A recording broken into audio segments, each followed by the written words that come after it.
يا ألف مرحبا يا جماعة، أخباركم إيه؟ كل سنة وأنتم طيبين. النهاردة طبعا مكملين مع اللي حصل في الحلقة اللي فاتت.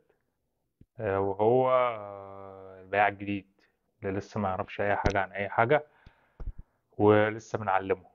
هن هنروح للإنترو ونرجع تاني عشان نشوف البياع ده. كلنا بنفكر هنلبس إيه لو كنا في الصيف أو في الشتاء. طب وبياع اللبس حد فكر فيه؟ أنا فكرت. عايزين تفهموا أكتر؟ تابعوني. معاكم محمد عزب، وده انستابل سولرز. رجعنا لكم تاني بعد الانترو وهنشوف بقى. الراجل ده لسه جديد معانا، يعني ما مرش بأي تجارب عن المجال قبل كده، ولا اشتغل في مجال اللبس خالص. الحلقة اللي فاتت اتكلمنا على انه هو هياخد تور في المكان وهيلف بس في المكان، يعرف الدنيا عاملة ازاي. عرفنا بعضنا، عرف الناس اللي شغال معاه، وعرف العروض اللي موجودة والدنيا تمام وكله بقى مبسوط مع بعضه. تعالى بقى. النهاردة بقى هيبقى ايه؟ هيبقى هيلبر. يعني ايه هيلبر؟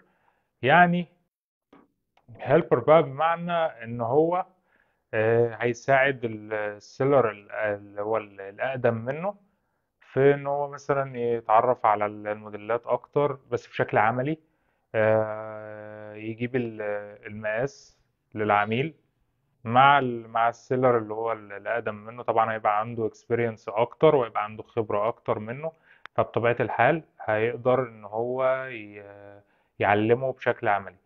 ممكن كمان بقى النهاردة ندخله في سيكشن بنطلون، سواء جينز أو أيا كان بقى، جبردين، ميلتون، أيا كان بقى. يعني شوف اللي عندك إيه في المكان. برضو عمليا كده هنجيب له،